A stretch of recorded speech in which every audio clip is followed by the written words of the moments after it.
Greetings and felicitations. Hip hip hurrah, and yes, Mr. Spock. It is pronounced tally ho.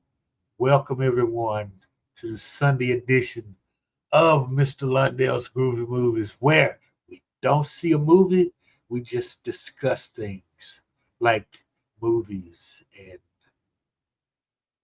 what's real, what can be done, what can't be done, and whatnot. And it's great because I have as a guest, a permanent guest, probably the smartest woman on YouTube, Yvette. Why, thank you, Mr. Londell. Yeah, tonight I am cautious normally of talking science because I don't want to bore people. But we thought we'd do tonight. It's a one-off, and we picked seven excellent movies, and one very strange one. And I think you're going to be surprised at the information I have for you, and maybe something to look forward to, and other things maybe not. So, what we thought we'd do is Mr. Londell is going to give you a rundown of each film. Then I'm going to give you the sciencey side of it, the sexy sciencey side of it. We got some pictures. And then we'll open up the chat. And if you've got any questions on that movie, fire them up at us. And then we'll move on to the next one. So we're doing, I don't know, a surprise. We're starting with The Martian. Okay. And I can put up, probably. Yeah. Oh, it's thinking about it. Yes. Right. Let me put up a picture for you guys. Just to let you know, I can't see the chat when I'm presenting.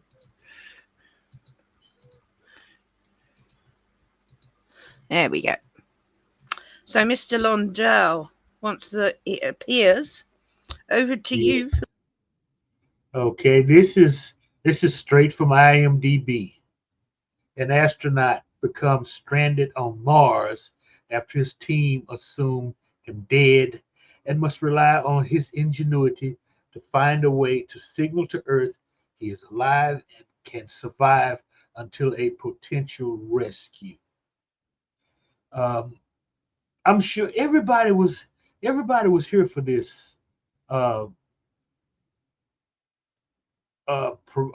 watch party, and it was always for me since the first time I saw it quite a fascinating movie, and I always wanted to sit and watch this with a scientist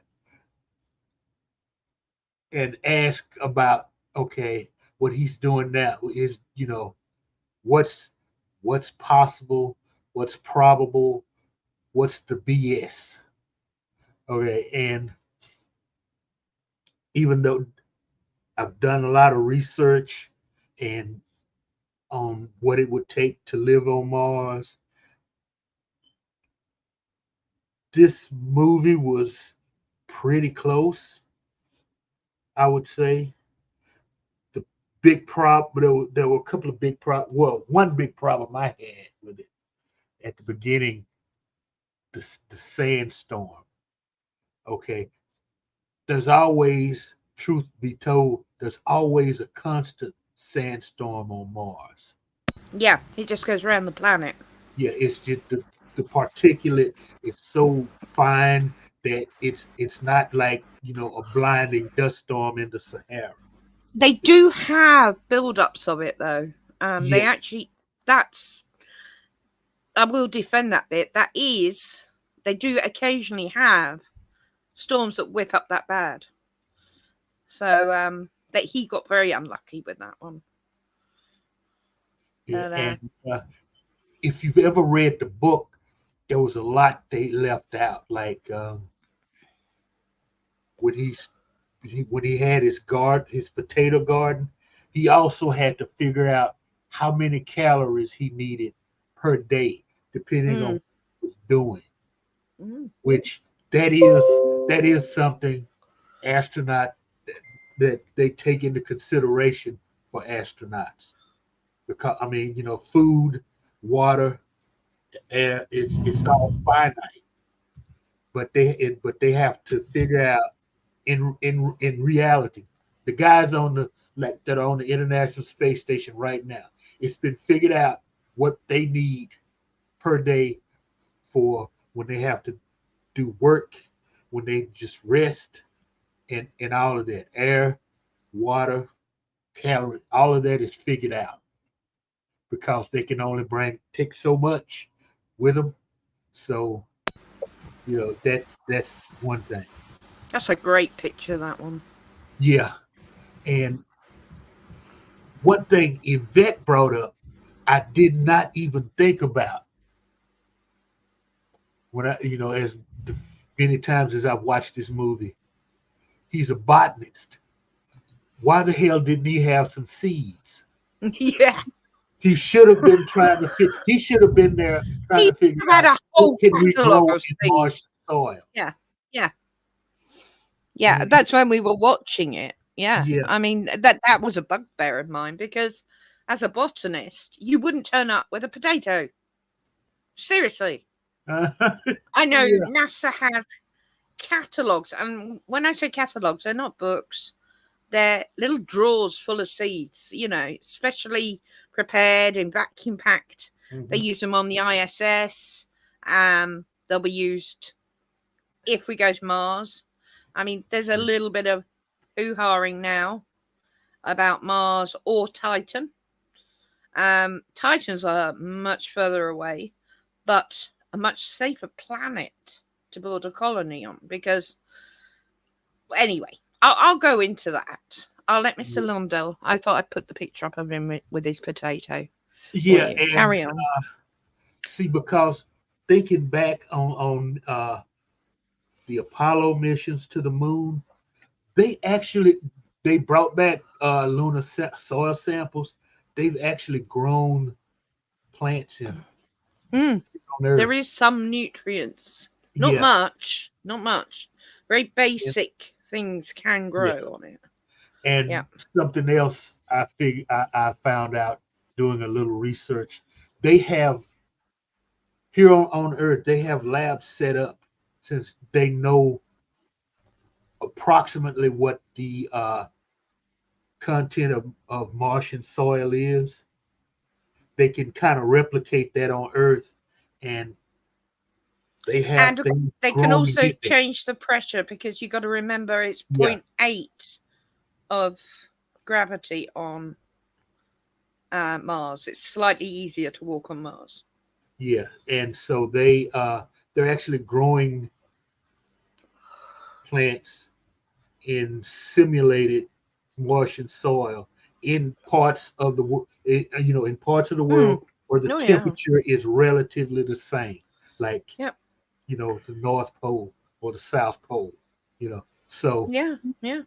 he would have known all of this, and yeah, he would have had seeds, and it would have been like, let's see if we can grow it in the real dirt. Mm. And he probably would have had a little arboretum already if he had to make it himself. He may have had a little problem with that, but we'll go into that in a minute. Yeah, when he blew himself up. Yeah, Not just that, but yeah.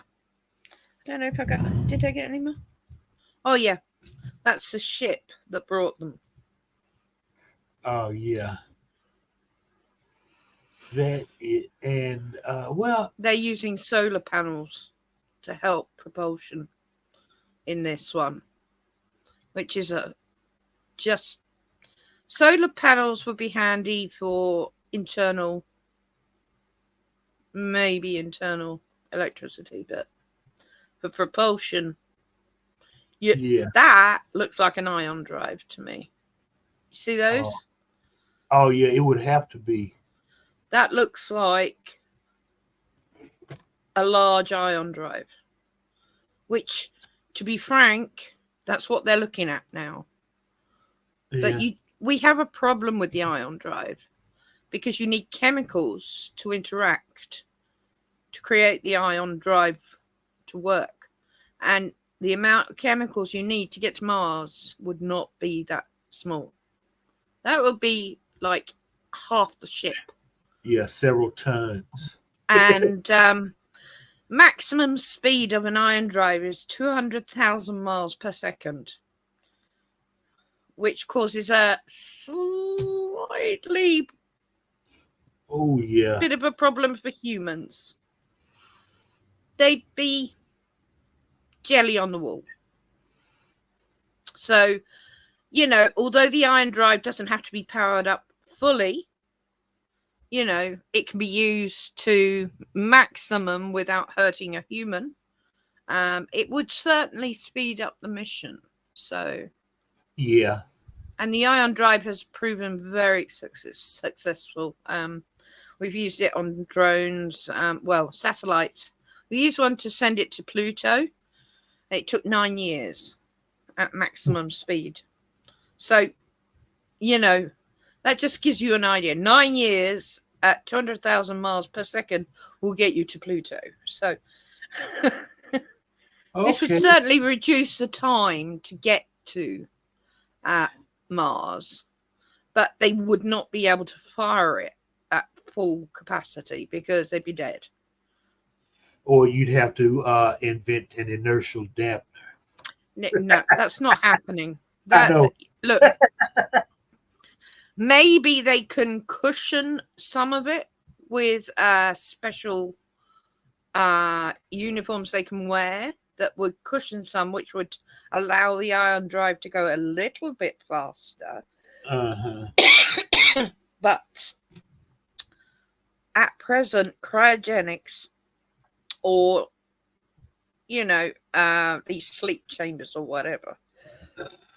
Excuse me. I just don't see that being.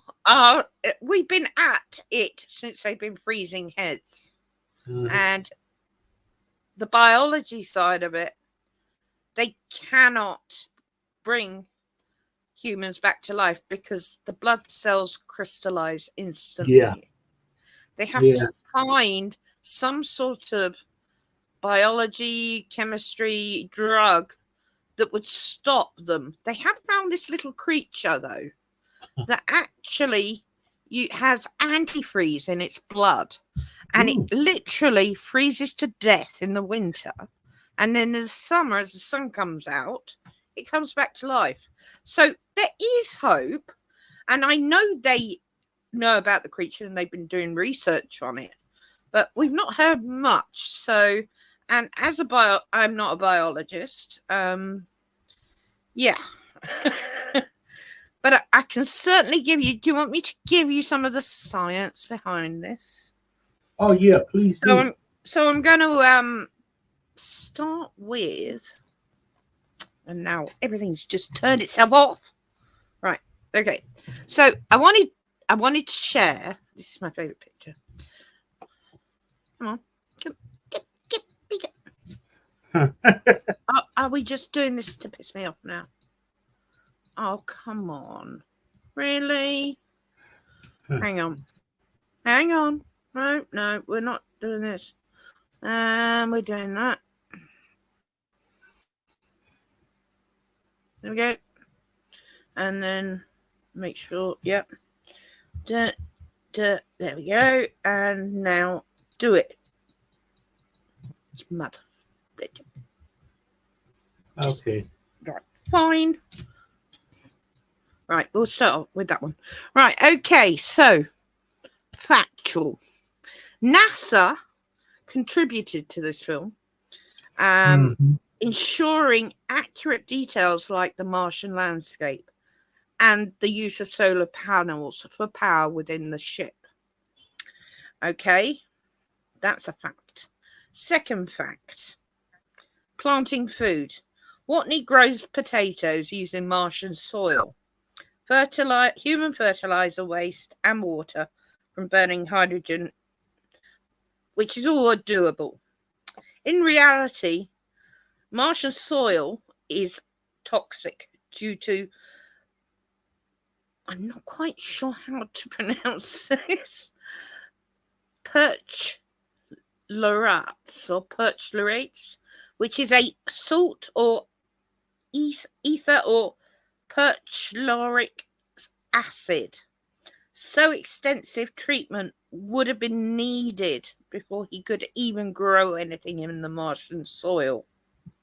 So that's something else they need to overcome for that. So the depiction of the space travel to Mars aligns with current NASA research, but no manned missions have occurred yet. They haven't even picked anyone. Mars is reachable with conventional propulsion, so hibernation chambers would not be required. So I did a bit of calculations for you. A one-way trip to Mars would take about 9 months, and a round trip about 21 months. That's 6 months on the planet. SpaceX Mars colonization program aims to send 1,000 starships to Mars. It's batshit crazy. With a transit time of about 115 days. Okay, but there is, in production, a brand new propulsion system. I had to check it was available for everyone, but it is. I can give you some information on it.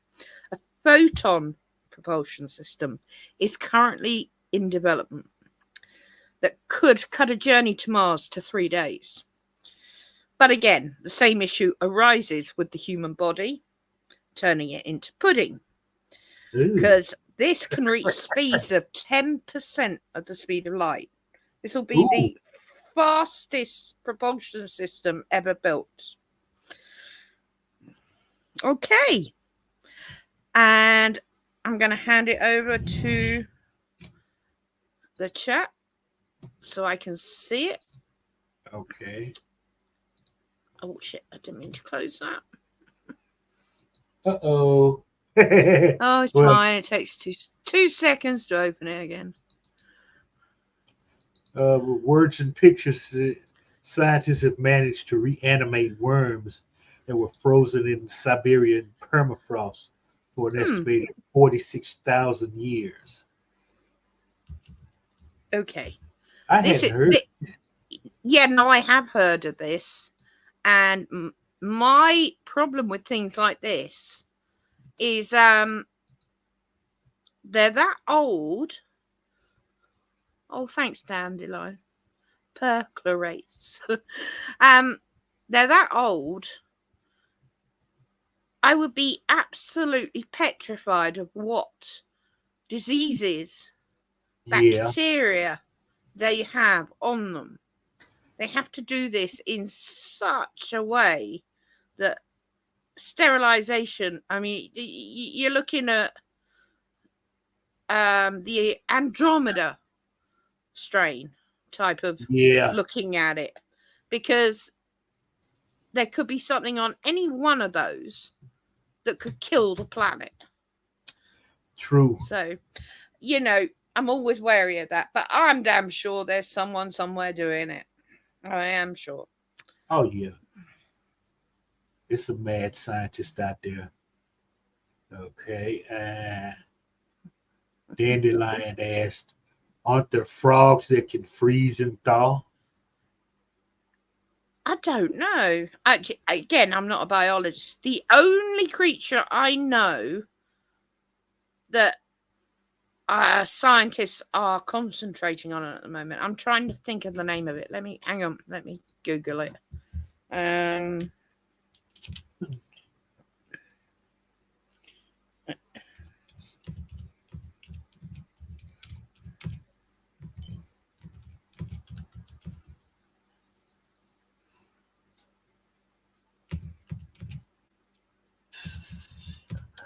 Here we go. Many insects have antifreeze proteins in their blood, included red flat bark beetles, springtails. I'm presuming insects ward off ice with antifreeze. Yeah, a larval Cujus beetle. Now, they are doing extensive research on these zombie worms. Yeah, they are literally doing extensive work to see if they could blend the antifreeze that keeps the crystallization from forming in our blood, which stops us coming back to life after being frozen, into us. But we are hundreds of years away from that. Sorry, Yeah, everyone. Sorry. and that's going to be some gene splicing to get that done. That's just Oh yeah, definitely. I mean, we have the knowledge. We know how to gene splice. But they're gonna have to test it on rats, and of course, I'd personally skip the rats and just do the monkeys because they're good to test on. yeah. Well, Oh, dandelion. they should be able. Should they be able to say brains, brains? Oh God. Yeah, you're right. Write your horror story, dandelion. Yeah. So Interstellar next, yeah. yes, we can do Interstellar. All right. Oh wait, let me before I do that. Boom, boom. Okay. Don't start this with me again. Right.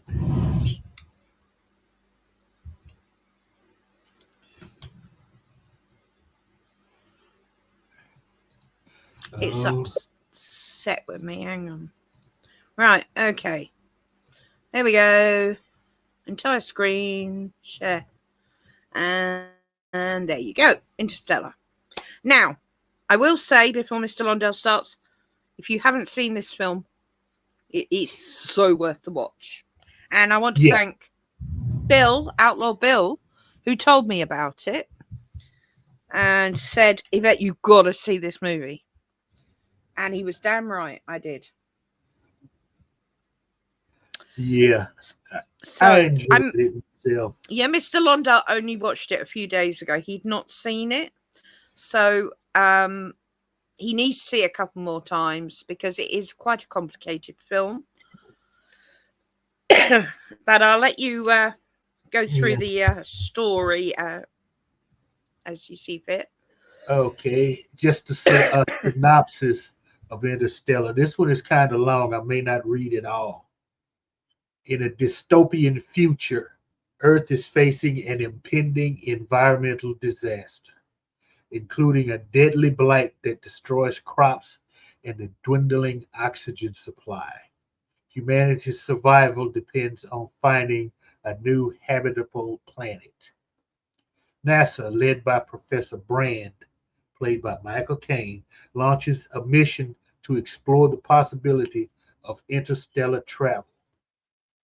Astronaut Cooper, played by Matthew McConaughey, cool dude himself, a former pilot, is recruited for the mission.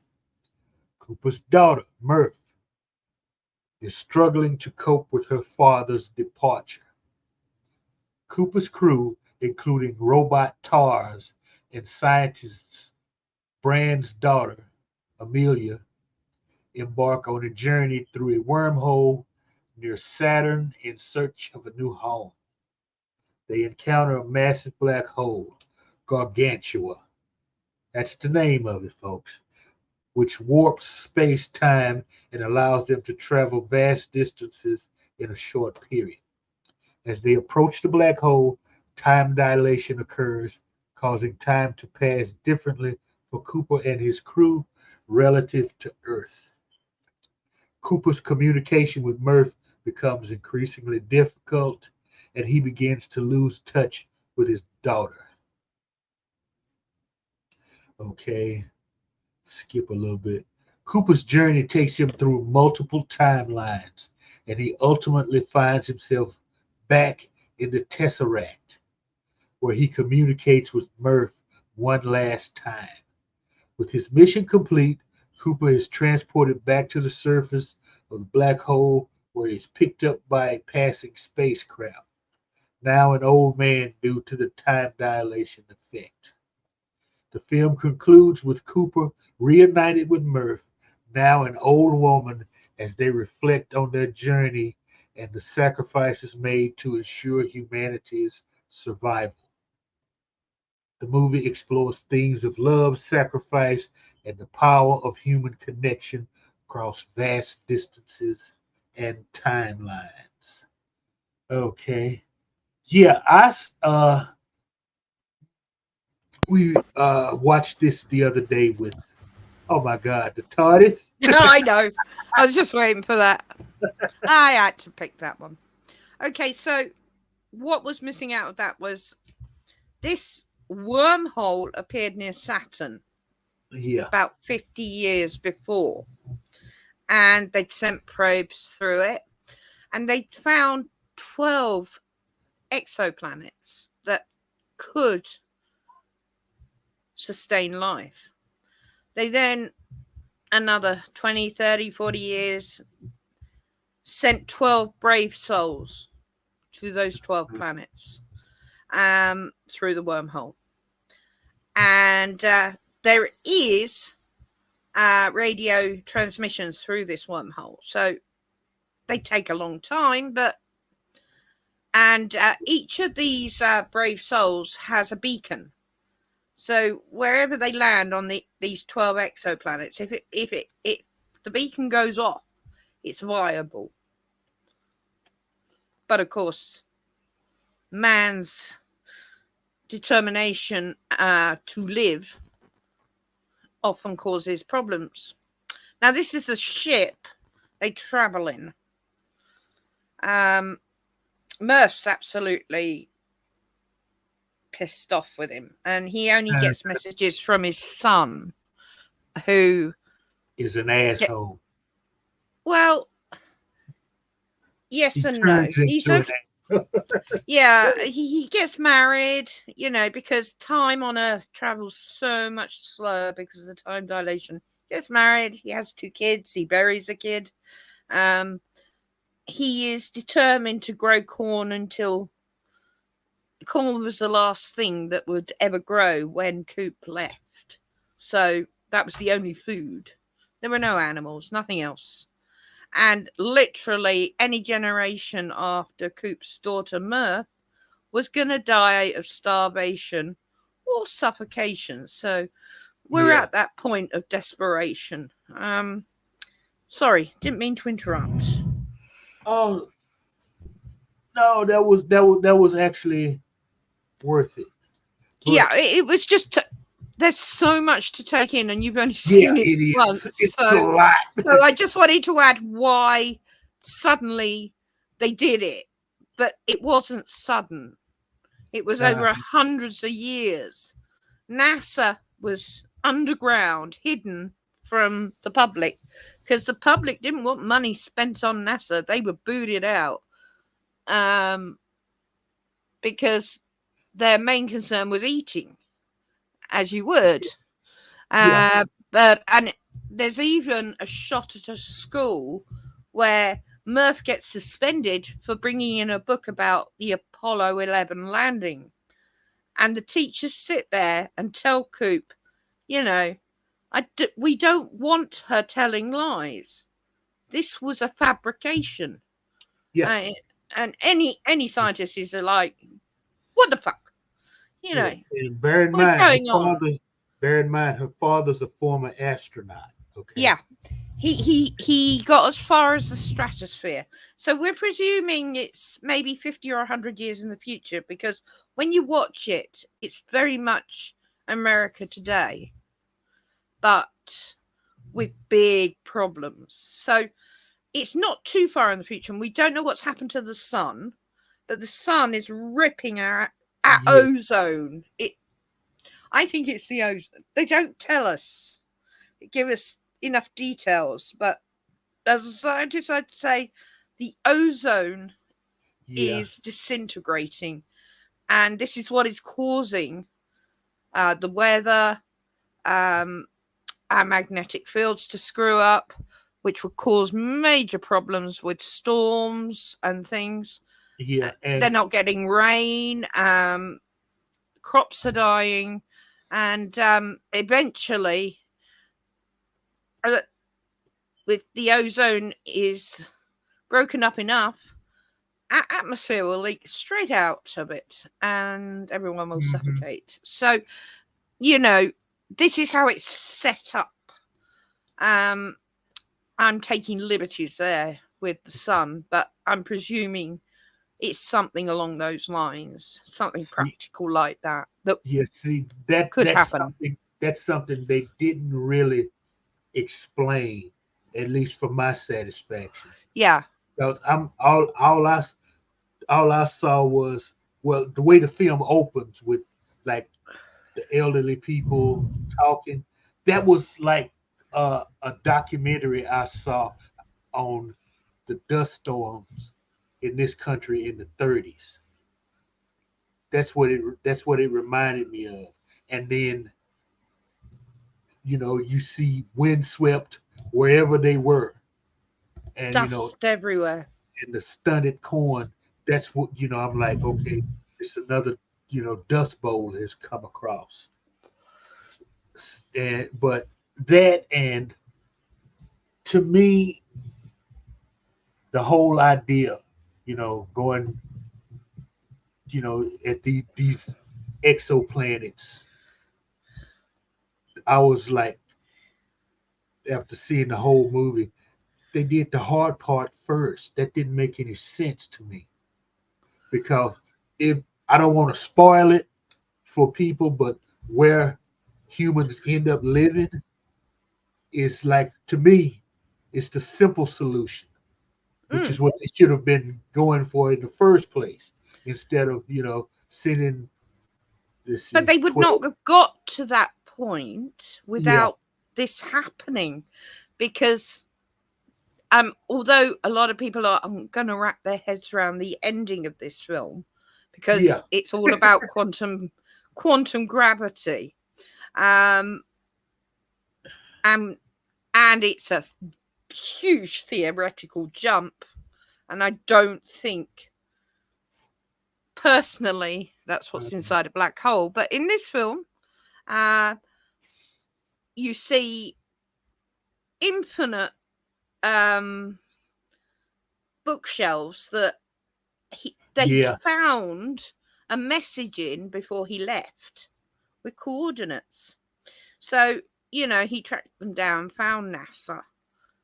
They chose him, but actually they didn't choose him. They He chose chose it. Murph Uh-huh. to solve the problem. And I don't know how they got him back to Saturn either. So, because we'd never know. But yeah, this is the wormhole and the ship. Just for reference. I think, have I got anything better than that? There's Gargantua. That's a Uh-huh. lovely looking black hole. Eating lots of things, as you can see. Yeah, that's all I've got, I'm afraid. Anyway, so I don't know anything else you wanted to Mm, add, and I'll give you the science behind it. yeah, that's what I'm trying to wrap my head around, really, is the science behind it. Because this is like, okay, the black holes and the wormholes. I understand the concept of a wormhole. Mm-hmm. It's like the guy does in the movie, where he puts the two X's on a piece of paper, Yeah, from Event draws a line Horizon. between them, Yeah, and says that's a it's too very far. good. Yeah. But you fold the paper and the two X's match up, and Yep. you you decrease the distance, and that's what a Correct. wormhole does. That I've You're understood that for you're years. folding time space Mhm. basically, and although, and I'm so sorry to tell everyone, wormholes are not a natural phenomenon. However, however, I will go into that in a minute. So the science behind this one. This is one of the films that I personally think, in my opinion, is the only way we are going to see other planets and galaxies. Propulsion is a major issue, again, in this film. Yeah. And this film demonstrates this with the hibernation chambers. So, again, we have propulsion is, to get to Saturn, they're using probably an ion drive on there.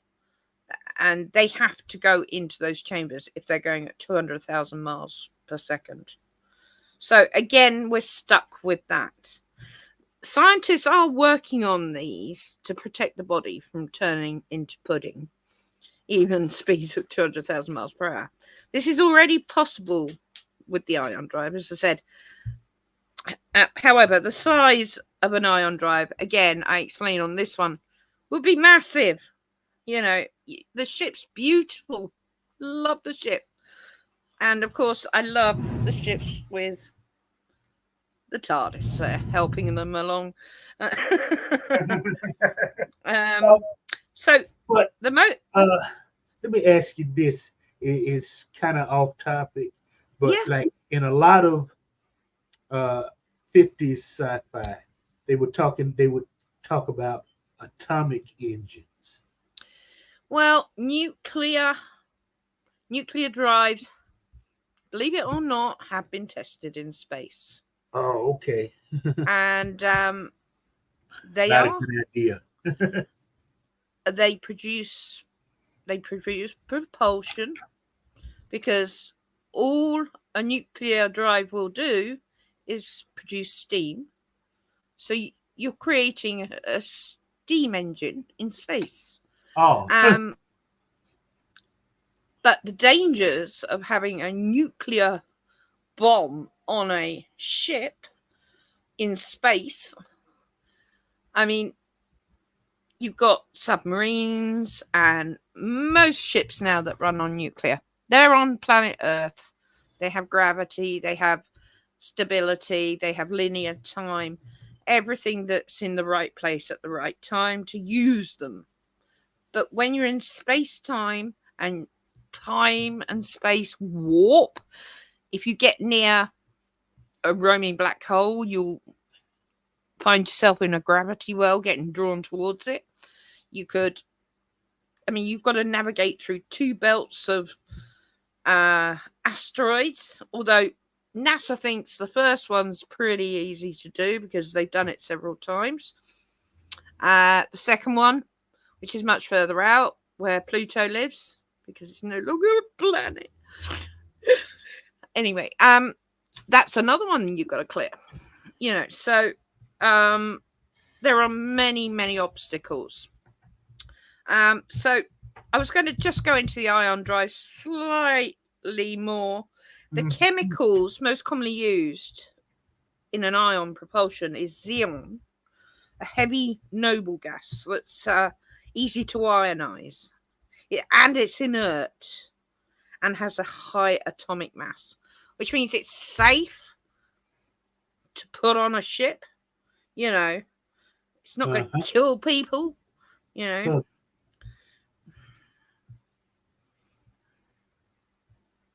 But the amount you'd have to carry would be immense. Yeah. Now, as I was saying, the photon drive is in development, and that's going to reach speeds of up to 10% the speed of light, and that's awesome. That's as close as I don't know if I'll see it in my lifetime, but I'm glad they're working on it. But propulsion is the problem to traveling out of our solar system, or even traveling in our solar system. Yeah. So wormholes and black holes. The film is based on Kip Thorne's work. So they used a theoretical physicist's work to create the wormhole. Theoretical shortcuts through space and time is his paper. And the visualization of the black hole, Gargantua, are scientifically grounded, particularly the light bending effects. The black hole, we know some things about them, and there are studies being carried out on several that are in our own backyard, so to speak. So what happens in the film could be real, but in my opinion, at present, his body and everyone else's would be subjected to high gravity and crushing pressures, and he would be pudding as he fell into Gargantua. Because I don't think black holes contain. They're saying it's mankind that changes what happens in a black hole because they're so advanced, and they're using quantum gravity to produce images of every time that ever happened on that bookshelf. And they sent themselves there to get the information from the black hole to his daughter, who then could create gravity bending stations using quantum gravity. Now, all this is very theoretical. However, quantum gravity, my thing, is very interesting. And some of the research we've been doing recently is showing some very, very unusual, what's the best way to put this? It doesn't work like gravity in reality. Quantum gravity, well, the quantum world doesn't work like reality. This is why we have special relativity to join the two together. Otherwise, and of course, multiple universes. It won't work with anything other than that. But quantum gravity, from what we're reading, we're looking at M87 at the moment, and the quantum gravity we're reading from that at the moment is doing things that it really shouldn't be.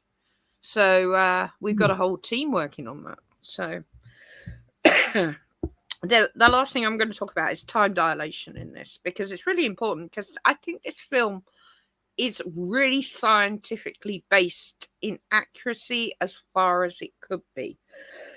The only reason the TARDIS is there is because the ion drive is not big enough and you need the TARDIS to power it. Due to the proximity of a planet to a black hole, time moves slower for astronauts than for those on Earth. A real phenomenon in Einstein's theory of relativity and space travel. The idea of finding new planets by traveling through wormholes is theoretical, and no direct evidence of wormholes exists. We know that. We don't even think they exist naturally. So it's down to us to create them. What we think is a wormhole. What we think is wormholes are not natural phenomena in the universe. However, in the field of quantum physics, huge strides have been made in this area.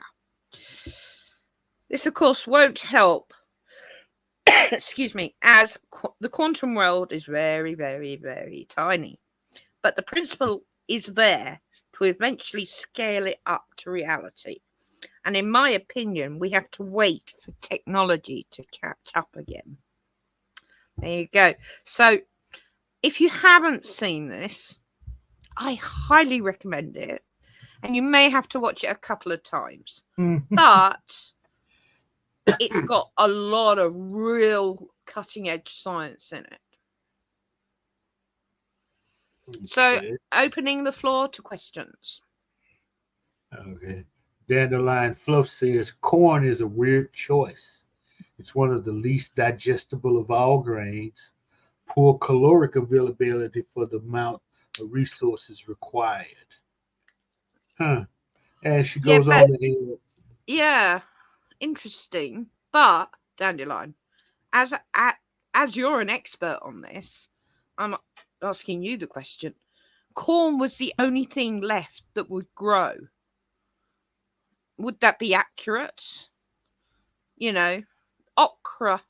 That they state this was the last harvest of okra. It wasn't going to grow again, and the corn was dying. They showed a laboratory showing that they may have one or two harvests of corn left, and that's it. And then there's nothing.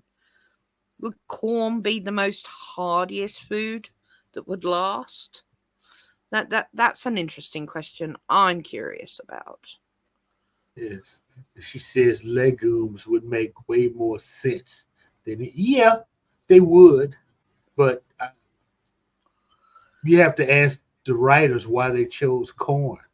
Yeah, I'm just saying, if the planet's dying, would corn Yeah. be strong enough to grow longer than any other food? That's curiosity. Yeah. Hmm. Not And likely. Corn is not that durable as a plot. There we go. So yeah, maybe they chose the wrong. They should have spoken to you, Dandelion.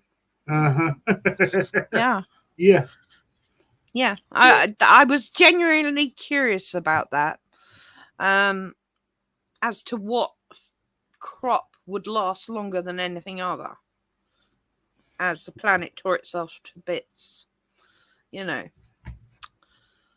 Oh, Looks like no other questions. I think that I've just dumbfounded everyone there. oh, she says dandelions are edible and most likely to still be around. Yes, indeed they are. Quite a few roses. I doubt they grow though. Legumes are likely to survive. Yeah, yeah. Uh, So you're talking like bean sprouts and things like that. Legumes, aren't they? Maybe yeah. corn was chosen because you can put it through the digestive system more than once. Ew! Trust you. Words and pictures. Yeah. Yeah. Gotta hand it to us.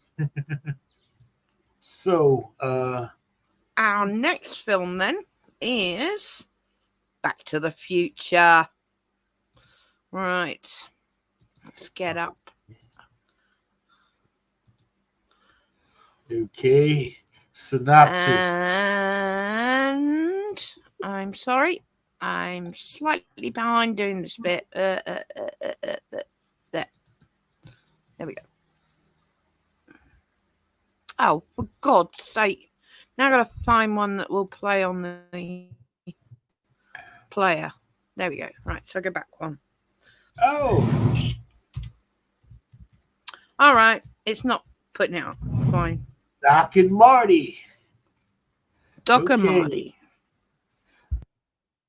Back to the Future is a 1985 American sci-fi film directed by Robert Zemeckis, written by Zemeckis and Bob Gale. The movie follows Marty McFly, a 17-year-old high school student who accidentally travels back in time to November 5th, 1955, in a DeLorean automobile invented by his friend, the eccentric scientist Emmett Doc Brown, played by Christopher Lloyd, who will always be Jim Ignakowski to me. And the plot. Marty's journey begins when he visits Doc's laboratory and witnesses the time traveling DeLorean's first successful test. However, when the Libyan terrorists who stole the plutonium intended for the DeLorean's power source arrive, Marty flees in the car and inadvertently activates the time machine, sending himself back to 1955. In the past, Marty encounters his parents, George and Lorraine, as teenagers. He soon realizes that his presence in the past is disrupting the timeline, threatening his own existence.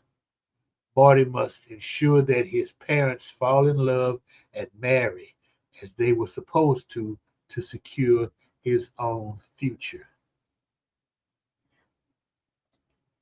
Okay, and I'm gonna leave it at that. Well, and I'll go in some of the themes, the consequences of altering the timeline, and the importance of preserving the original course of events, the struggles of adolescence and the desire for self discovery and independence, and the power of friendship and the importance of relationships in shaping one's life are the themes in this movie. So Hmm. now you can butcher it. All right. I'm gonna just say this as a scientist. Paradoxes. Yeah. You know what they are. This one is the typical grandfather paradox, where altering the past could erase one's future.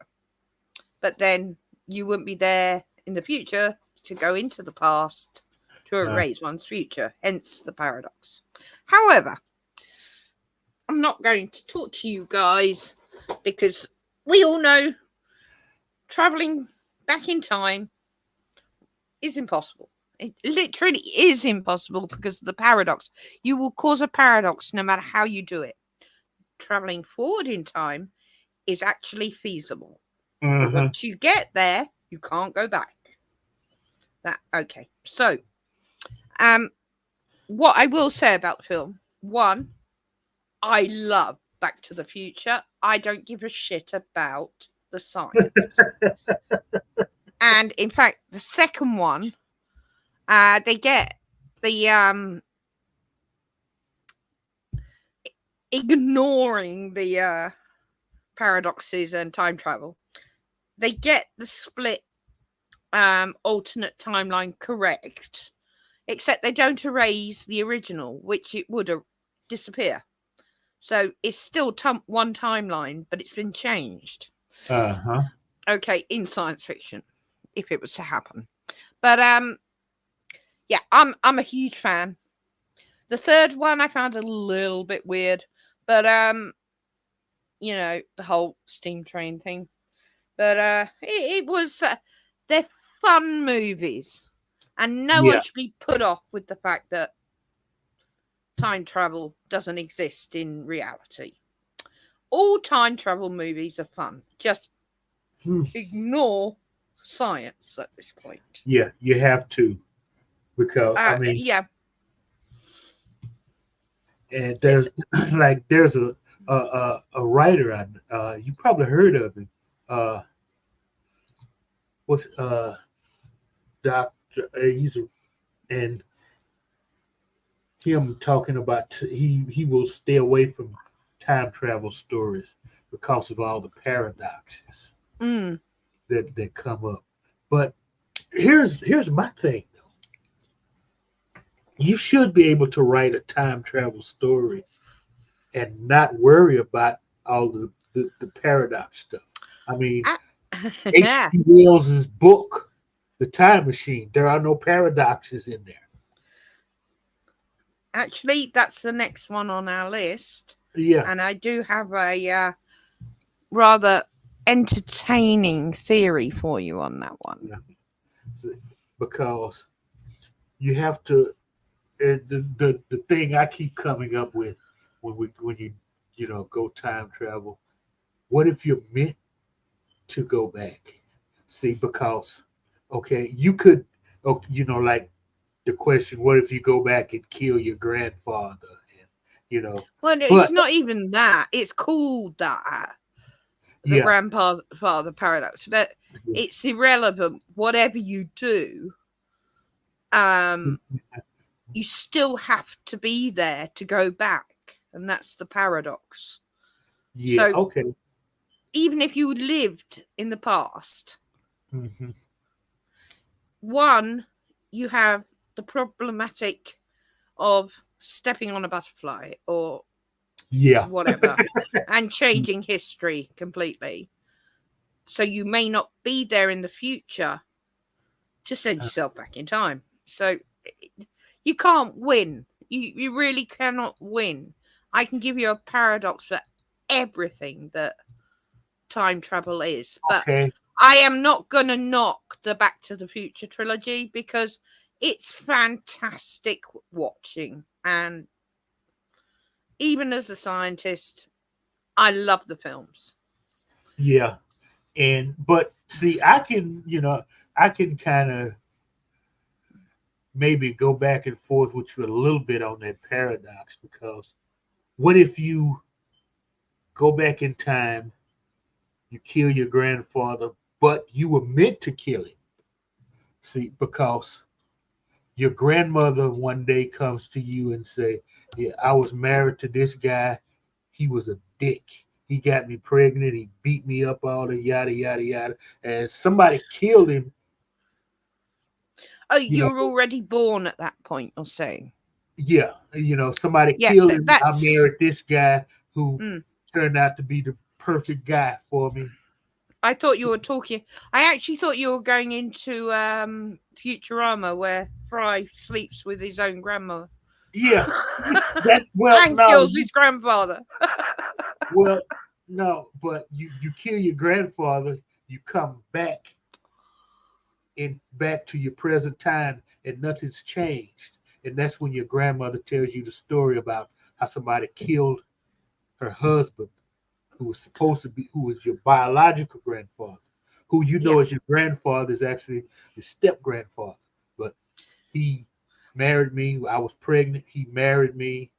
You know, raised your mother or father like it was their own. There was no reason to tell anybody anything. You Okay. know, Well, and a lot yeah. of families are I, like I that. get. I get what you're saying there, Yeah. and I can see why you're saying you'd be fine because then you go back in time and repeat this because it's a Uh-huh. loop. This is a loop paradox. Yeah. Because Um. that's what Terminator is. It's a loop. Yeah. So yeah. And a loop paradox. But the problem you have living in the past, no matter how careful you are, you're Uh, going to change the you don't future. mess. Yeah, you'll mess something up. So Just being there. not only are you creating a loop paradox that you have to complete constantly when you get there, there is, no matter how careful you are, you're going to swat a fly. Yeah. You have no idea what could, nothing may occur, but more than likely, you're going to change history. And you're not going to be there to go back in time to complete the loop. Uh-huh. I'm sorry. I am really sorry. No, I mean that. So what That's we got here? Words has got something. There's a hypothesis that every universe has a twin balance of symmetries between two universes, the antiverse of the universe. Every matter would be antimatter, and time would run backwards. Okay, words. I have no doubt, being a quantum physicist, that there are universes out there created of antimatter. Um, absolutely. However, time would not run backwards. Antimatter is no different to matter. It's just a reversal of how it's made. We create antimatter here to use. And I can tell you now, it doesn't affect time. Out in space time, I wouldn't want to put any antimatter in space time because the explosion would be devastating to our galaxy. huh. It could be done if it had already been done and was intrinsic part of the line of you existence.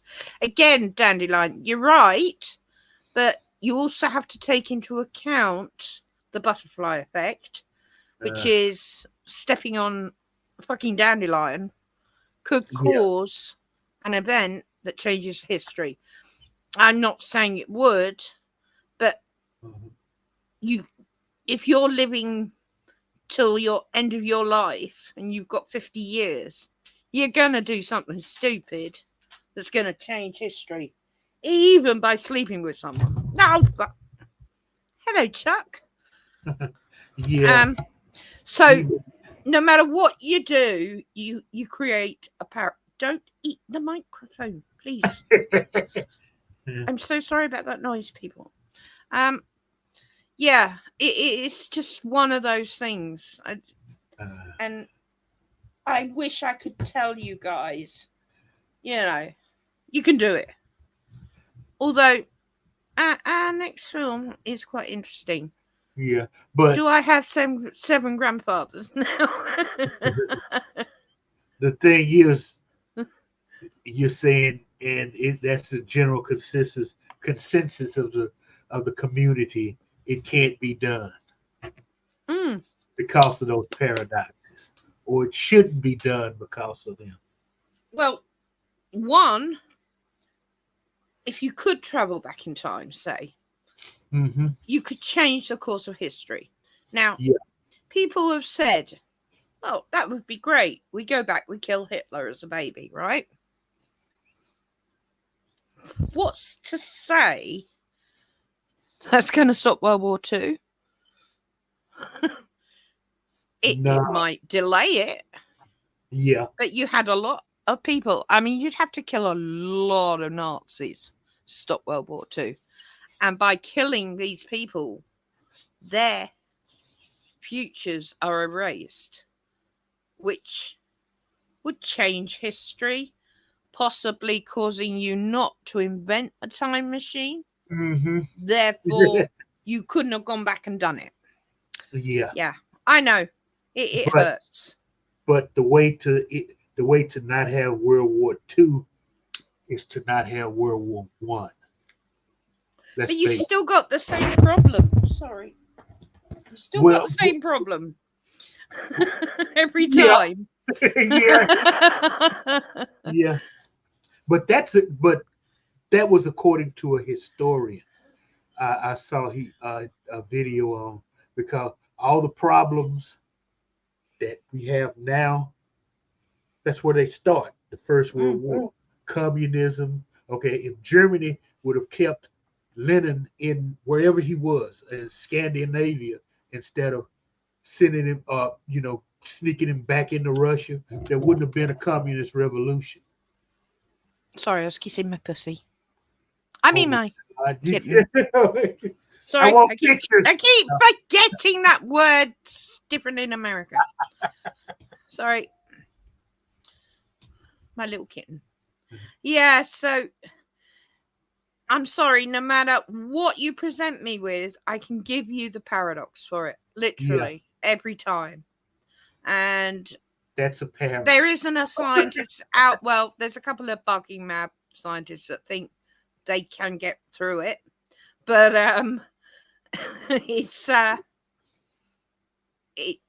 it's pretty known.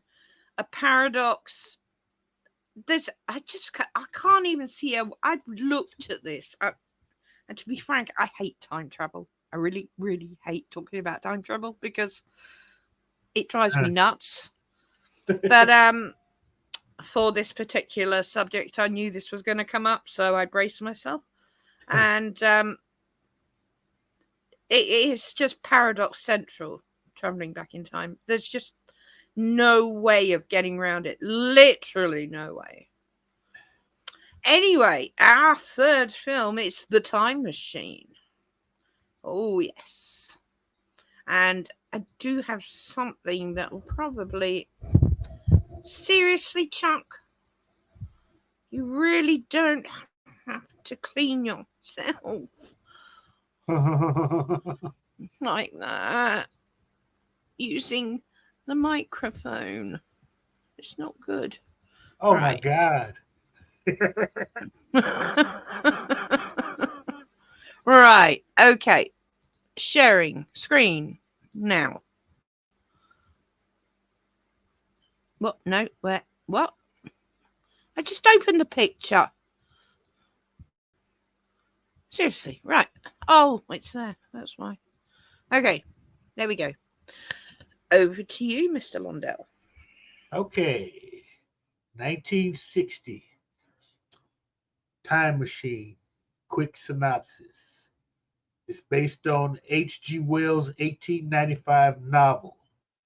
This, I'm talking about the 1960 version. It's the one we both like. This 1960 American science fiction film tells the story of a Victorian era inventor, George, played by Rod Taylor, who constructs a time machine. George travels through time, witnessing significant events and changes in human history. His journey begins in 1895, where he sets the time machine to travel to the year 1917. However, he finds the world at war and decides to continue his journey to 1940, only to discover another global conflict. Undeterred, George travels further to 1966, but again finds humanity embroiled in war. Eventually, George arrives in the year 802701 Anno Domini, where he discovers a post apocalyptic world inhabited by two species, the peaceful, childlike Eloi and the monstrous underground dwelling Morlocks. The Eloi live in a utopian society while the Morlocks prey on them. Themes and significance. The film explores themes of human progress, the dangers of unchecked technological advancement, and the consequences of societal collapse. The Time Machine received an Academy Award for Best Special Effects for its innovative time-lapse photography, showcasing the rapid changes in the world as time passes. Okay. What did you do? I pressed the wrong button.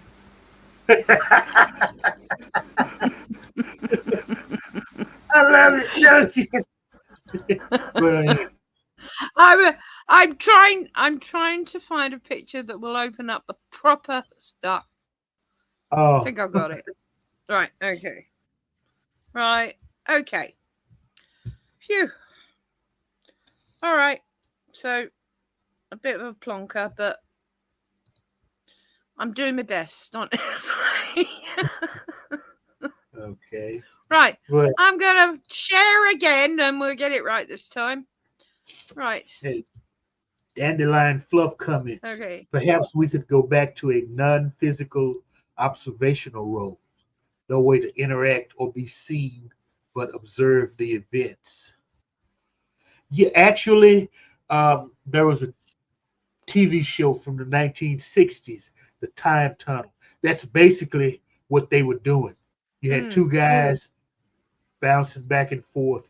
They could be at Pearl Harbor. They couldn't change what happened. Sorry. I just gotta change something quickly. Because oh it is. Ignore me. There you go. I love that time machine. Yeah, and you said you can buy the clockwork type one, right? Or you could. Yeah, a miniature. It's handcrafted and will set me back between £300 and £500, which is probably about Oh, $700. yeah. But one So day I will own one. that's Yeah. not on my list. So Um. So okay, yeah. This yeah, I is was pulling. 1960s London. Just okay. His home is right there beyond those trees. And And his he could dress, see a shop yeah, dress with a shop. dummy. Yeah. I And this, love the way they did that. I thought that was very clever. yeah, they kept him in the same spot. And so, yeah, that was one thing. I know you and I both hate the remake of this movie, but that Yeah, was one thing they did keep was the the mannequins. correct way of the absolute correct way of doing it. Uh-huh. Because if you build a time machine, unless it's the TARDIS, it ain't gonna move. You don't want to move it. No. It would be too big to move anyway. Just Well, the imagine. DeLorean, of course, but again, the DeLorean is pure science fiction because I don't even know how it works to get Yeah, up to 88 miles per hour and zip back into the it's the flux past. capacitor. Whatever the hell that is. Yeah. Anyway, yeah. So, and then we got, of course, I just love them. The Morlocks. One thing though, the Eloi were not living in a utopian society. No. They were cattle. Yep. And the Eloi, if you give me a tick, there we go. There's the Eloi. And that reminded so much. Company I used to work for, Delaval, they make like automatic milking machines and other stuff for the dairy industry. And there's a video that probably on YouTube where the cow just comes into the barn, walks up to the slot, sticks in, walks in, and the machine automatically hooks up the cow and milks it while the Mm-hmm. cow grazes on a couple of little treats that drop in a tray in front of her. That Yep. reminded me so much of in this movie when the horns went off and they just walked toward the damn obelisk. And Yeah. when the horns stopped, well, it's all clear. You know, they were Yeah. just like in this damn trance. Yeah. I mean, cows do it because they're so laden with milk, they can't wait to get rid of it. Yeah. So they know if they go in that direction, they get these nice suckers put on there and the milk's quickly removed and they're comfortable again. Uh-huh. So that's why milking cows today with the machines, they happily trot in every morning and are like, Jesus Christ, get this out of me. It's heavy. And I don't blame them. I've seen some of those teats. Jeez. So, So, right, science. Here we go. what science? It's time. Oh, wait a There is minute. no science. So, as in Back to the Future, time travel in this film is speculative and unsupported by current physics. However, Wells' novel is one of the first to polarize the concept of the time machine, inspiring generations of scientific thought of time travel. Uh-huh. All right. And What where's I'm going to say about the time machine, and it's not depicted in this film because he goes back in time to try and save his girlfriend or his fiance. He was going to propose to her yeah. and found he could not change time no matter what he did because it causes paradoxes. So he went forward in time. Now, take this film and instead of doing this story, when he turns the machine on, a bubble envelops him, protecting him from the time outside. Now, I have no idea how you create that, but if you could, as long as he didn't stop, because he could slow it right down. We saw that with the dummies, or speed it right up, and he ended up in a mountain for millions of years before it eroded again. But if he slowed it down enough, he could observe and then go back. And Yeah. that is the only way I could see of doing it. However, you still create a paradox. You're not affecting the past, but you still have to be in the future to get in the time machine to do this. So no matter what, he'd have to return to the exact point when he left and then do it again. He creates a loop. But that would be certainly the only way you could observe the past. And that time machine has the facility in science fiction with the bubble protecting him to do that. So there's a perk. It's not real, but it's a perk for the film. And this is why I love this film so much. Yeah. For me, it was just fun. Yeah. Yeah, oh, absolutely. Absolutely. Wayne Butler. Hey, Wayne. Good to see you. Oh, yeah. Words and pictures. Do past time travel stories change future reality by the effect they have on the untold future as yet unexperienced? Yeah. Oh, yeah. I don't get it.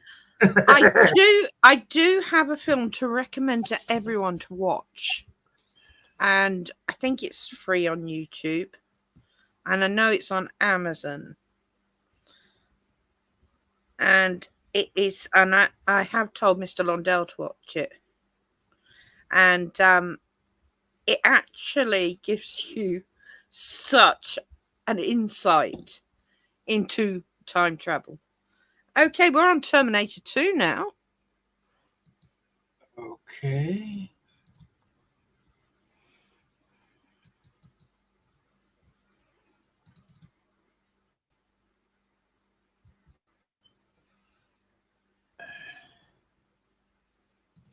All right. This time everything's going right.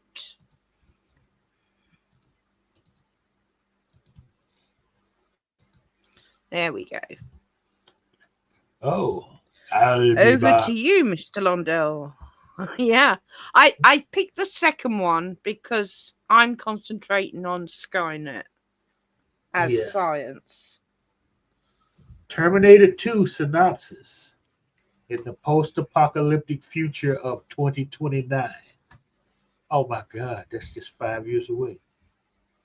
A nuclear holocaust known as Judgment Day has devastated the Earth, and the sentient artificial intelligence system, Skynet, has nearly wiped out humanity. Skynet sends a T-1000 Terminator, a more advanced and deadly cyborg, back in time to 1995 Los Angeles to kill John Connor, the future leader of the human resistance, before he can lead a rebellion against the machines. To protect John, the human resistance sends a reprogrammed T-800 Terminator, identical to the one that failed to kill Sarah Connor in the original film, back in time to safeguard the 10-year-old boy. The T-800, played by Arnold Schwarzenegger, is equipped with advanced combat capabilities and a new liquid metal endoskeleton, making it nearly indestructible. As the T-1000, played by Robert Patrick, relentlessly pursues John and his mother Sarah, played by Linda Hamilton, the T-800 must use its advanced abilities to protect them and prevent Skynet's plans from coming to fruition. Along the way, the T-800 forms a bond with John, teaching him about the importance of humanity and the need to fight against the machines. Key plot points. Skynet sends the 1000 Terminator back to kill John Connor, the future leader of the human resistance. The human resistance sends a pre-programmed T-800 to protect John. The 800 and the 1000 engage in a series of intense battles throughout Los Angeles. The T-800 sacrifices itself to destroy the T-1000 and prevent Skynet's plans from being fulfilled. And John and Sarah escape, determined to ensure the survival of humanity and the future of the resistance. Okay. I want to add now, when this movie first came out, okay, the hype behind it, it was like all the news magazine shows here, they did uh, segments on this movie. And one thing they talked about, um, the ending. Okay, there was an alternate ending that they'd come up with and decided not to use, where Sarah Connor, as an old woman, was sitting in the park watching this little girl play on the swings, and it was kind of meant to insinuate that John grew up, there was no war, and he got married and had a daughter. That would have finished the franchise, Yeah. though.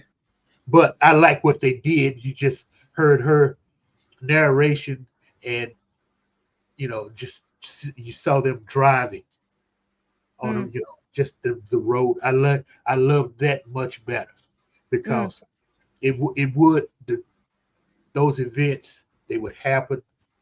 It would be that loop you talked about. They would yeah, always happen. yeah, yeah. Okay, I'll leave Skynet up. So, the concept of AI. This is what we're talking about here. I'm not even going into the time travel. Uh All oh. right. Guess who's in the chat? Who's in the chat? Uh, I can't see the chat. he says Skynet is the future. It's LDG. He also says we must embrace Skynet. He's Bless losing you, his mind. darling. All right. So, AI. The concept of AI becoming sentient and hostile, as with Skynet, reflects fears. Bloody phone just did that to me again. Seriously. Right. Reflects the fears about unchecked development of AI. And that is something that's real.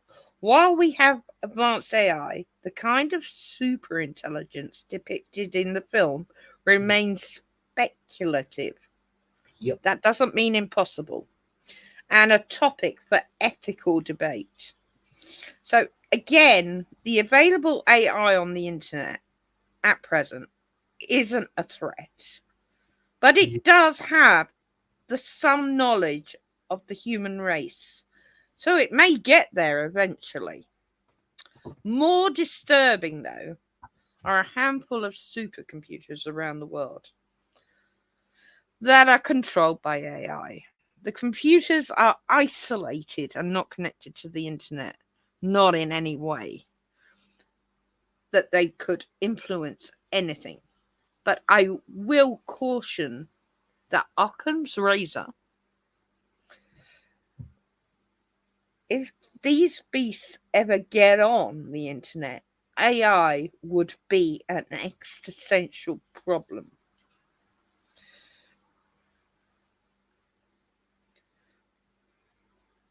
So,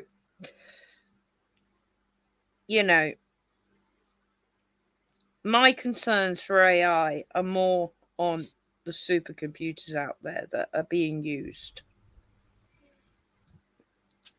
And I am slightly concerned with the AI we have now. I've had reports myself that they are moving faster than expected and doing things a lot more than they were predicted to do. Hello again, Chuck. Are you going to purr for everyone? No? No purr? Because I don't know if you remember this or not, but there was an experiment done in a Excuse me. Computer class where they had this computer, and they had it. They programmed it to create a machine to move from one corner of the room it was in to the next. Mm. It designed it, Yeah. and it worked, Yeah. and that The- immediately brought thoughts of these two movies to everybody's head. yeah. Oh, yeah. AI in these supercomputers are writing their own programs. Human beings can't write programs like they're writing. Mm-hmm. It's fascinating, but it is slightly terrifying. But Yeah. these AIs are not sentient yet. Maximum Overdrive. Love that film, Dandelion. Lawnmower Man, another great movie. Yeah, and LDG, I hope Beetlejuice 2 is not a refund. uh, he, he'll he'll do that anyway. Yeah. We're talking about Well, him, the I don't great. know. He's taking his mum, so I'm hoping he's going to behave himself. Yeah, you And better. Dandelion says maybe AI is trying to suppress it. Not a chance. All right, we're on Stargate. See, I said we fit them all in. Uh, yeah. Yeah. Okay.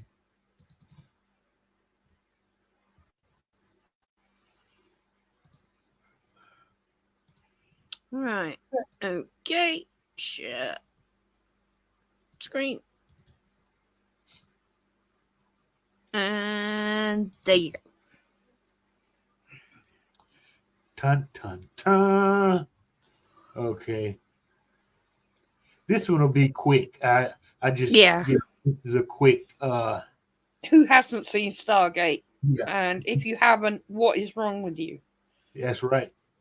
This just a quick synopsis. This is off of uh the website Gate World. Yep.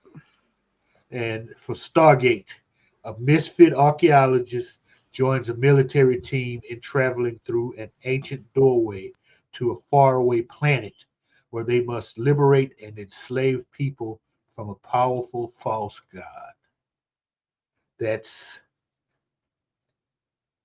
that's the movie in a nutshell. Oh, and yes, destroy it with a nuclear weapon.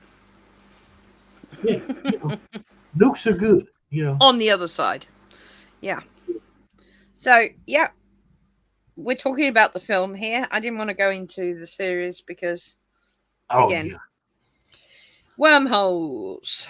The concept of Stargate is based on the idea of wormholes, hypothetical tunnels connecting distant parts of the universe, allowing faster than light travel. Again, this is the only way I see us ever getting to see the universe or our own galaxy or other galaxies. There's no propulsion that's gonna ever get us there. yeah. I agree. So this is why I've always said Stargate, maybe not these gates, but something that produces a wormhole. So why not? Linking a couple of especially how they did the the the points system. In Yeah, space, you had your 6 points. So your area in the box, the point in the center, which was where you wanted to go, and then the seventh chevron was your home world. yeah. That Your actually makes a lot of sense. It is perfect mathematical, and Yeah, it's correct, dead on correct. So much of the science in Stargate is on point. huh. That I would not have known, because when we watch party Stargate, you explained that to me. I was like, okay, I did not realize that it was. Yeah. But then if Uh, you look at it the way in interstellar space, you would need 6 points. You would need more than 1 point to get where you're going. you Because also need where you're coming from, which is seventh point, yeah, the seventh chevron. And this is spot on. This is how we navigate in space time. So, be it chevrons on a ring or whatever, it's spot on. All right. Wormholes, again, I stress, no, we don't think they're a natural phenomena. We could be wrong, but as I say, in the quantum world, wormholes are a lot easier to manipulate. But we got to bring that up to reality, and that is a problem right now because we yeah, don't have the advanced technology to do it. So, but I do see in the future, way beyond me, turning in my grave every time a science fiction movie comes out and I watch it. I do see wormholes as the way to travel. That is how I'd like to see it. I may be wrong, but I just can't conceive of any propulsion, literally any subspace, hyperdrive, yeah. warp drive. I mean, they're all being looked at and principles behind them and warp bubbles being created. Whatever you can think of, they are looking into it. But I still have the problem, no matter what, with us turning to pudding, you know, and Not I don't want to turn to pudding. not to mention fuel. It would Yes, it would be infinite. You absolutely. have infinite fuel, Hmm. and that's And I mean, just to sorry. get from Earth to Mars. You know, Mm, it would the fuel cost would be more than it's worth to explore the planet. indeed. And I think Titan's a better planet to aim for anyway.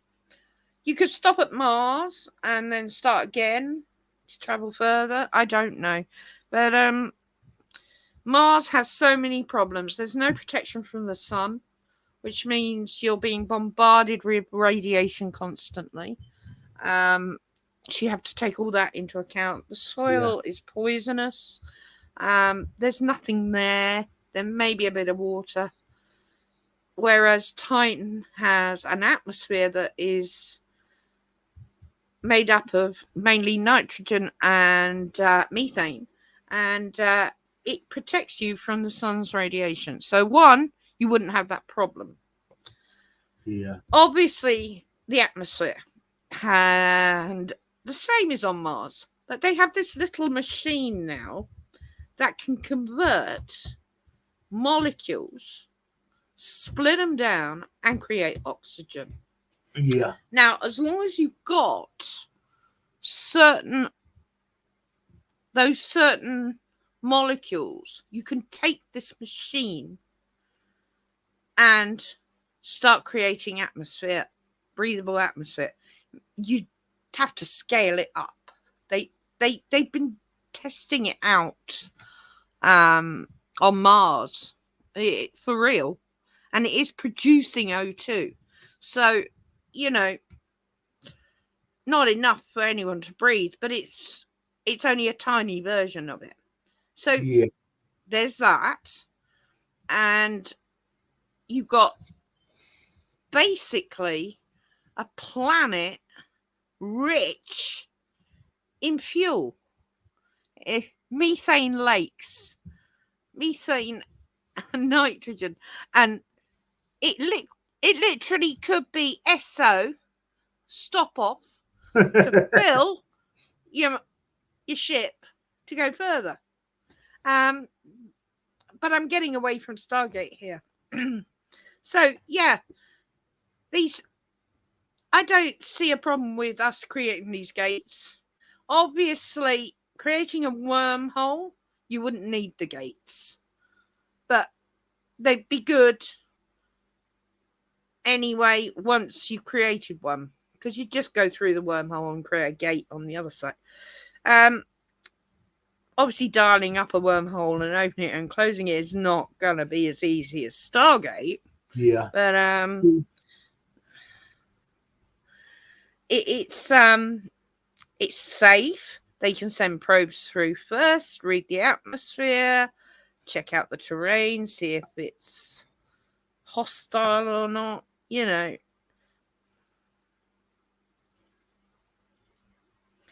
So again, as I said, we've made great leaps in the quantum side of this, but it doesn't help as the very, very tiny has to be scaled up. The ancient astronaut theory, the film's premise is inspired by pseudo-scientific claims that the ancient civilizations had contact with extraterrestrial beings.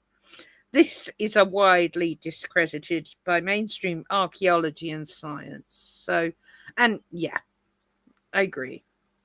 But it makes for a great film, and I'm a huge Stargate fan.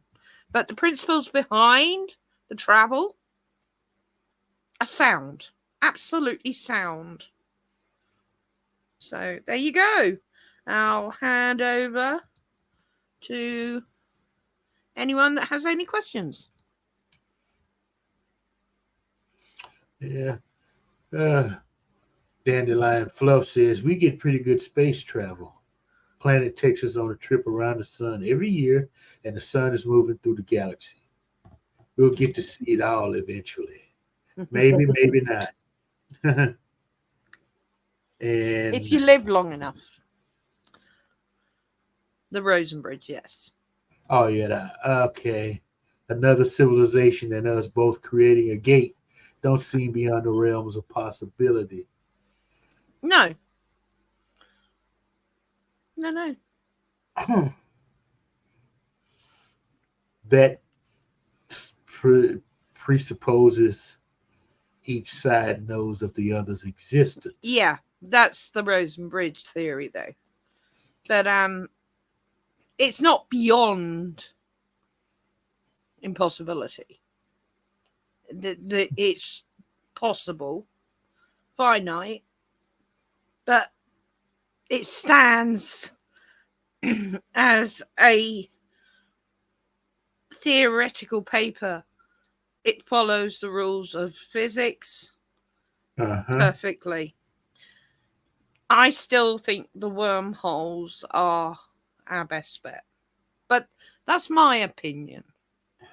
You know, yeah, it doesn't mean to say it's right. I may be wrong, but I mean, if wormholes are a real possibility, yeah, they are. But then, what I keep coming back to with any of this exotic drives, wormholes, or what the energy it would take to create a wormhole, or oh yeah, you got problems upon problems with absolutely everything we're talking about. if we could ever crack the energy, Yes, absolutely. Cold fusion, and cold fusion is available. It's negative, and we have to get it into the positive. So it costs more energy to create cold fusion than it produces. And we got engineers working on it. I've actually seen cold fusion created. It's fascinating. But it uses more power to create it than it puts out. So we need a zero at the very least. So whatever you put in, it creates the same. So that's a balance. But what you want is a negative. Yeah. So that's where cold fusion would come in as a very cheap Yeah. and safe form of power. And Yeah. It it's make yeah. certainly that, and they are working on it. They really are. Cold fusion is real. It's just not feasible yet. We're waiting for technology to catch up with us, Oh, unfortunately. okay. It's always technology that's beating us down. All right. Jurassic Park. Woohoo! I've got quite a bit to say about that. I bet you have. Okay. Let me just get the picture up. I did include this because I think it's important to talk about Doing Jurassic something Park as real well. damn foolish. Okay. Jurassic Park, science fiction thriller novel by Michael Crichton, tells the story of an eccentric billionaire, John Hammond, who creates a theme park featuring cloned dinosaurs. The park, located on Isla Nublar, Costa Rica, is designed to showcase the wonders of prehistoric life to the public. However, a power outage and a rogue employee's theft of dinosaur embryos leads to chaos, and the park's security systems fail, releasing the dinosaurs into the wild. Okay, we've all seen the movie. There's no need to go into the plot, you know. Just some cute photos. But okay, now my thing on this, when this movie came out, Jeff Goldblum also did a this documentary show that plays on public television here in the U.S. Nova. They did an episode on creating a real Jurassic Park and what you would have to do to create them, and then the question of feeding them, keeping them healthy, keeping them enclosed in the in a in an area, and setting up a system where it would be safe for people to see dinosaurs in supposedly their natural habitat. And he went through all this. And what struck me was when they talked about security, how you would have to basically have an armored brigade, At least. you know, to you know, to make sure if they don't get out, if one gets out, you kill it. And then there was diseases that the dinosaurs would be susceptible to, or maybe something in them that would that we would be susceptible to. Very And good point. at the end of this, it was like an hour and a half long documentary.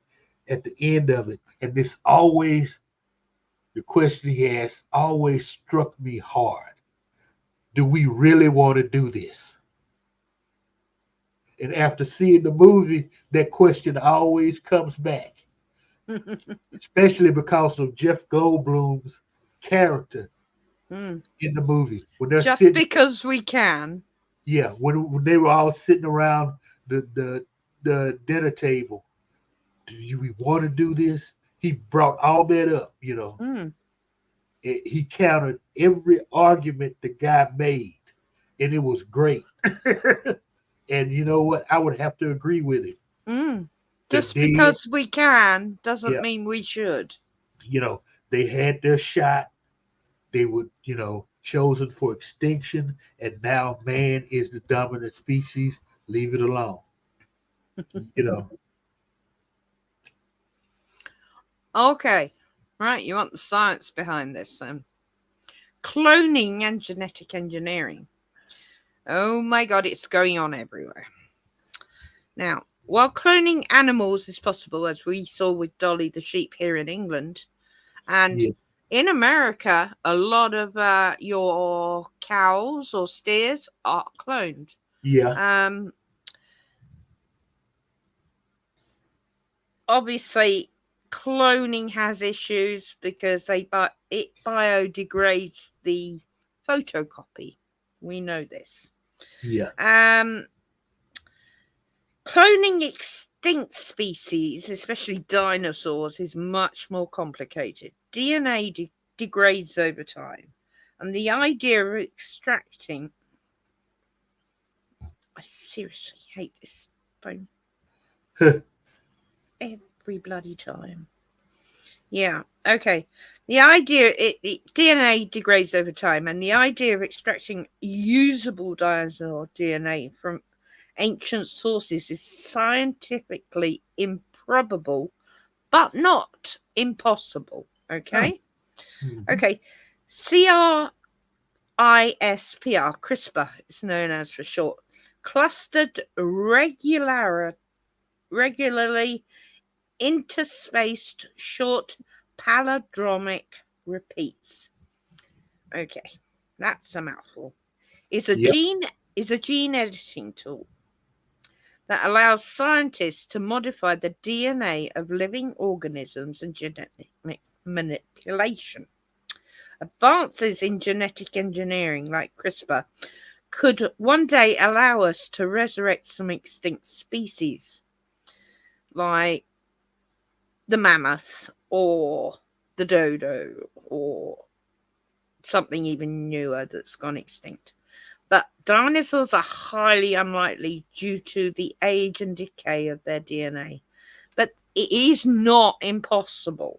That's all. That's it for the science on that. So ye- it's improbable, but it is not impossible to do. So oh, you yeah. should be frightened by that information. Uh-huh. One thing I forgot to mention. In the movie, you see them drilling into the what is the to get to the mosquito that has dinosaur blood Oh in it. yeah, the amber. Yeah. Hmm. One point they made in that documentary, it ain't gonna work like that. No.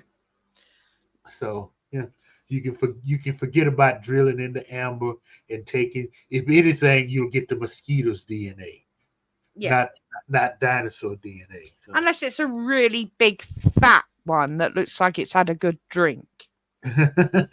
yeah, But yeah, the thing with cloning and resurrecting extinct species is intriguing to me. yeah. And I'm sorry, I know you don't want to see a Jurassic Park, but I want to pet a dinosaur. And I want my own velociraptor because they're size of a chicken and not the size you see on the film. But it'll still rip your face off. Well, I'll have its teeth shaved down a bit. I mean, And I'll those have it from a baby and train it. they're small and they hunt in packs. Okay, vicious little, some vicious little feather covered damn things. Yeah, Yep. and Jeff B is much more likely to clone mastodons. We were talking about that before the stream. In fact, Yeah. They find mastodons and woolly mammoths. And they are trying to do it. They've been trying to do it for 50 years. Obviously, recently with the new RNA, uh, which is like the built-in DNA can be changed, but the RNA is like the set oh yeah, program. uh huh, And now we know how to manipulate that, we have a much better chance. I'd love to see. I mean, obviously, they're going to have to pick a very sturdy elephant to carry a woolly mammoth or a mastodon. And, but I think that'll be the first thing we'll see if they pull it off. I hope they can't pull it off, because if they pull this off, then they're going to try Neanderthals and Cro-Magnons and Oh yeah, I mean, it's too Australopithecus and everything. They're it's going to try to too bring late. It's too late anyway. We did it with Dolly the sheep. We do it with cows. If we can do it with that, of course, science is always going to push and push and push and see how far they can get. This is the thing with biology and chemistry, unfortunately. So my movie now has dino time traveling cyborg zombie worms from space. Loving it, Dandelion. Loving it. Actually, there is a Val Kilmer movie about something like that, where they find these worms in the permafrost and they thaw out, and I can't. I'm gonna have to find it. It was kind of gross, but they get out and they start infesting people. It's kind of crazy. Oh, lovely. I do like words thoughts on back engineering a bird's DNA. Now, words. I'm going to tell you this, and I'm sure coming from me, it will not be a surprise. They're trying that too. Yeah, they've actually, I think they have a bird with teeth now because of. Yep. Yep. So if you can think of it, they're probably doing it. The last one I had was the 1902 to the moon, which I've got a few pictures of, but I have nothing to say about it.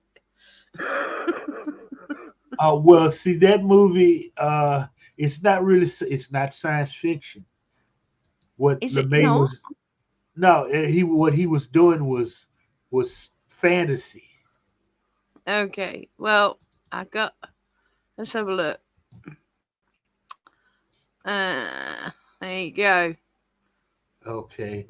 Okay. This is the most. Yeah. This is the most.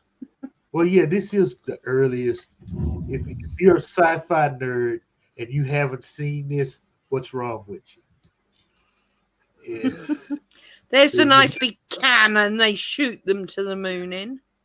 And they always have girls, a girl color guard in shorts, and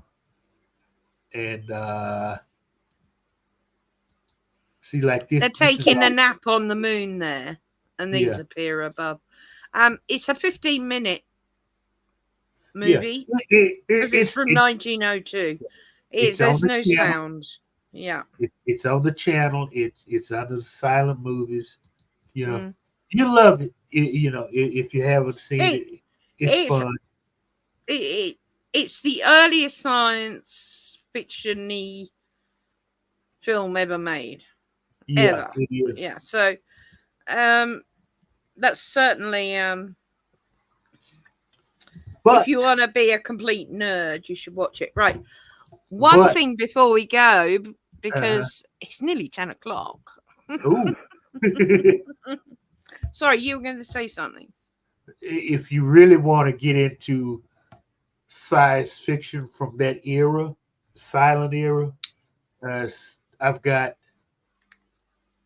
Himmelskibbet. It's considered the first space opera movie. It was done around when it was made. The First World War was still going on, and then there's a Russian one A Leader of Mars, and another one, Woman in the Moon, by the German guy that did Spione and oh god, I can't think of his name now. But he did Metropolis, the director of Metropolis. He did one. He did another science fiction movie, Woman in the Moon. All of them are in that in that playlist of silent movies. Check them out. Okay, highly recommend it. You'll love them.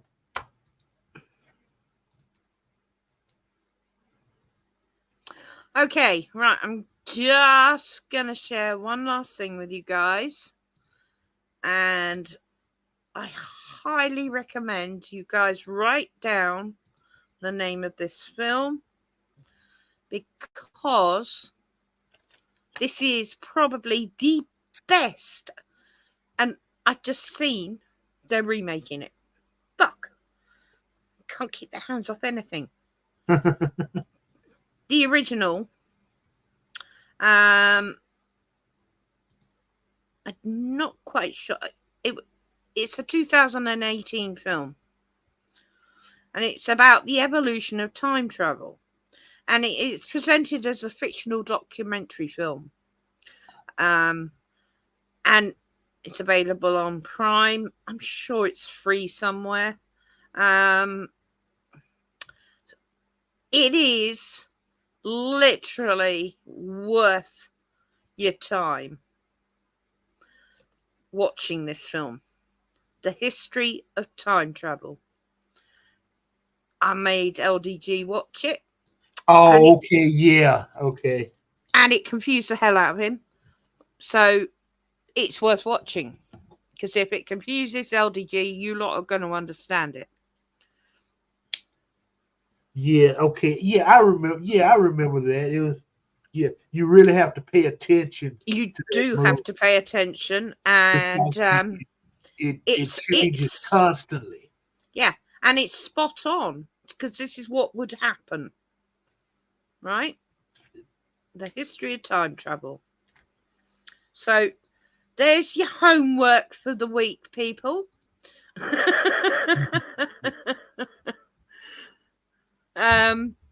It's certainly worth your time, and will explain why I keep telling you no paradox. So yeah, wow, we went 2 hours. That's a long one for everyone. I'm sorry. Yeah, that was interesting. Trust me. Well, I hope everyone enjoyed it. I don't like to bore people with science. I can go on, so I try and be delicate when we do these sort of things, because the level of stuff I do, if I started talking scientifically, you lot would be going, "She talking in another language?" Well, so hopefully I explain myself reasonably well. Actually, science at your level it's not really boring. At least like you see the documentaries with with well, the guys. it is the newest science. Yeah. Quantum mechanics, quantum physics. Like documentary series like The Planets, and you have like Dandelion. Guys like was it Michio Kaku or whatever, and people that are being paid to make pretty documentaries and are not doing any work anymore. Yeah, well, they make it interesting, So yeah, sure, but there are people out there actually doing the work. So yeah, but through them, I understand a little bit better what you're doing. Well, I hope so. And again, Interstellar. If you haven't seen it, watch it and then watch it again and remember what I said, because Yeah, there's a lot in it. But again, apart from the propulsion problem, and which they get by with the sleeping chambers in this one, um, you know, the whole wormhole, exoplanets, and the black hole, um, um, the the science behind that with the wormhole that's created for them to travel through.